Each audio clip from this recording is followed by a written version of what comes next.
Final గా అయితే ముంబై సిటీకి కూడా ఎంటర్ అయిపోయాము. 6 రోజులు పట్టిందండి గోవా నుంచి ఇక్కడికి రావడానికి ముంబైకి.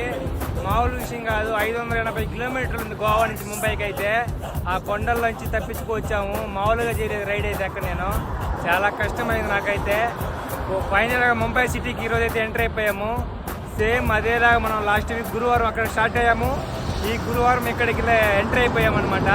సో లొకేషన్ చూడండి ఎలా ఉంది చూపిస్తాను సిటీ. సో చూడండి బిల్డింగ్లు ఎంత పెద్ద ఉన్నాయి ఇక్కడ ముంబైలో. హైవే పైన అయితే ఉన్నాం మనం ఇప్పుడు.